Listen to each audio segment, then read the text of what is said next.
Thank you so much, Craig and Hattie. I am so absolutely delighted to be here. I may not go home.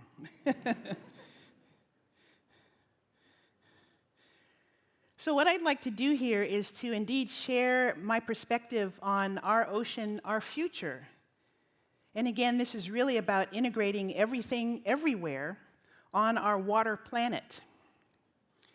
Now, after all the excitement and inspiration from the NASA and Canadian Space Agency Artemis II mission to the moon, which I hope all of you followed, I just had to start with this view of Earth taken by Commander Reed Weissman, showing very clearly, yet again, that we live on a water planet. Here's another resource from NASA showing global ocean surface currents of our water planet, starting with the UK in the upper right, and moving across the Atlantic with the seafloor as a dim underlay.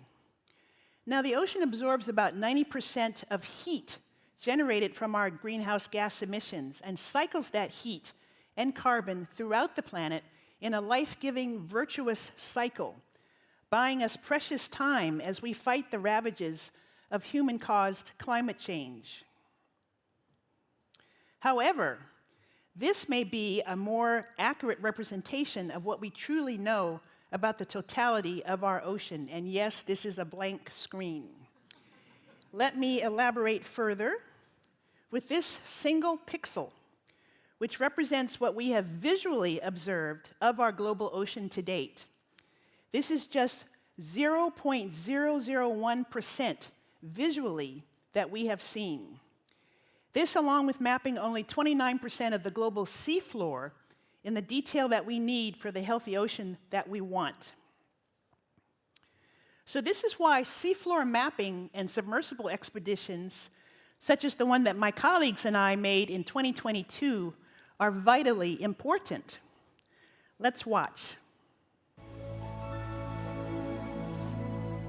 It still blows my mind that I had a chance to take part in an expedition with undersea explorer Victor Vescovo to the deepest place on Earth, Challenger Deep, located in the Pacific Ocean's Mariana Trench, near Guam. As mission specialist, my primary duty was to operate this new sonar system in order to bring back the first high-resolution mapping from these depths. And that's never been done before. It represents a major turning point for me. I'll be the first person of African descent of any gender to visit Challenger Deep. I wish I could share this with my mom, who passed away recently. She always encouraged me to follow my dreams, even if they lay at the bottom of the world. When you're in any type of submersible, you put your complete trust in that equipment. You have to. The risks are great, but the rewards could be greater.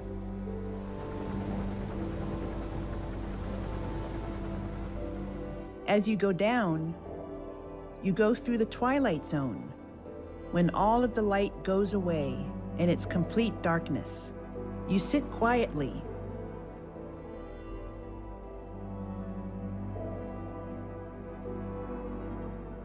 The touchdown, that moment when you reach the bottom, is amazing. In a way, you really are in an alien environment. Congratulations. Oh, wow, what an image down there. This is part of planet Earth, but this is not part of planet Earth that we inhabit or that we know about. Sadly, we got a quick reality check. It's a bottle. As soon as we get here. Look, it's a freaking bottle. Wow. We have a lot of work to do for our planet. Wow. We're operating the first side scan sonar at full ocean depth. All right. Challenger Deep. We captured a lot of new information that we can bring to the rest of the world, that marine scientists are currently processing. Science, the ocean, and the Earth will be better for it. So that was part of the 0.001%. Even though time may not be on our side with regard to saving our water planet, technology definitely is, as we are all taking a geographic approach as a way of thinking and problem solving towards solutions by way of geoanalytics, geovisualization, geoaccounting, geodesign, and geocollaboration. Now, with geocollaboration, it's definitely exciting to see a global geographic framework of interconnected sensors and data hubs emerging. This is because spatial is special.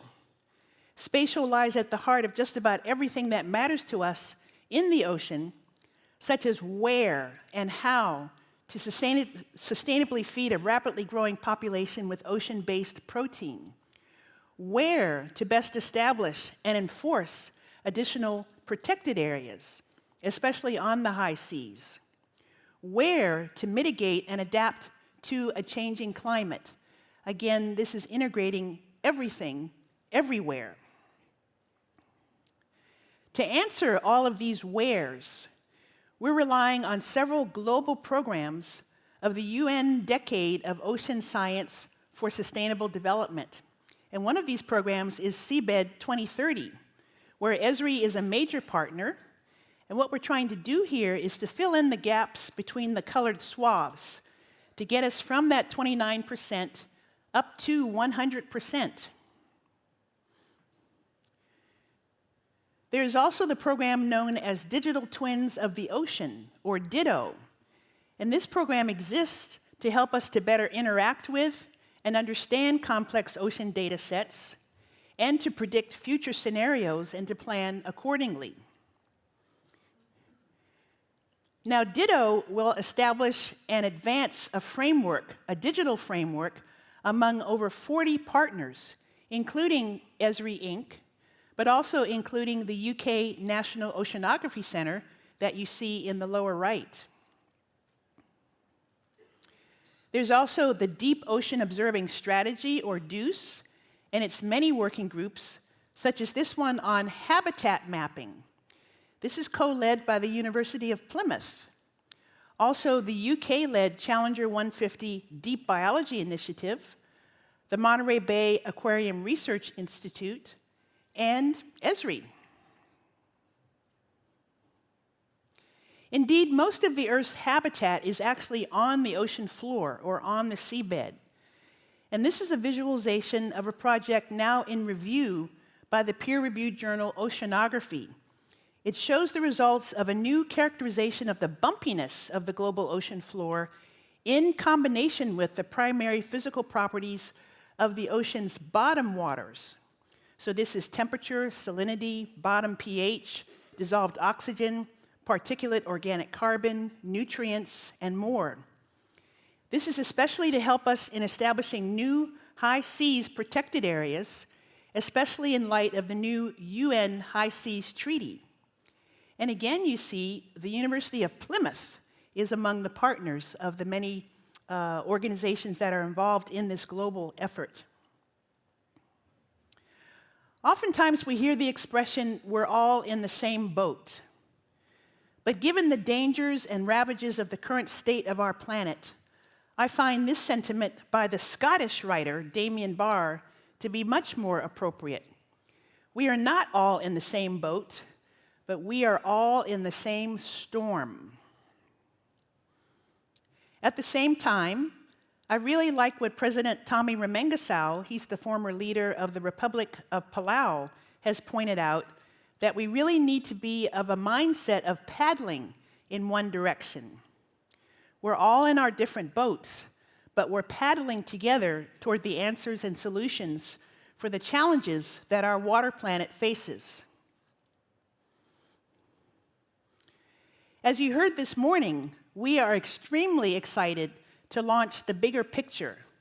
This is a new Esri UK initiative designed to help us step back and truly understand what's happening in our world. And each year, the Bigger Picture will explore one vital theme in depth, showing the real impact of GIS in helping us to make better decisions. Because location intelligence uncovers connections that we might miss. It highlights risks that are not immediately visible and reveals opportunities waiting to be unlocked.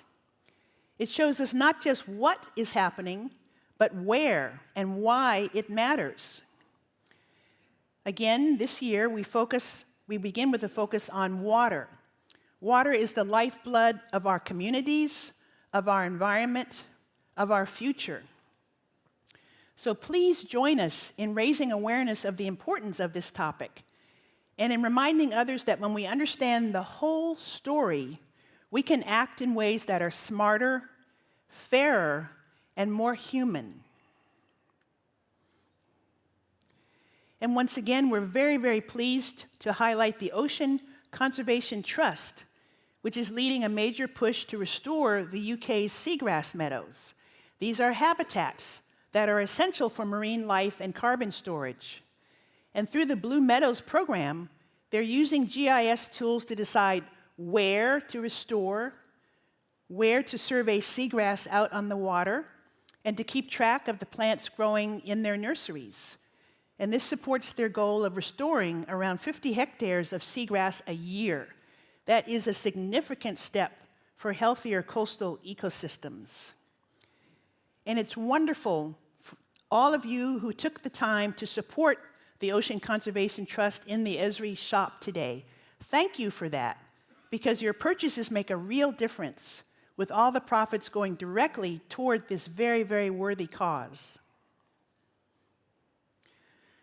So it has been lovely to be with you. I love your country. I love everything that you're doing, and I thank you so much for this time.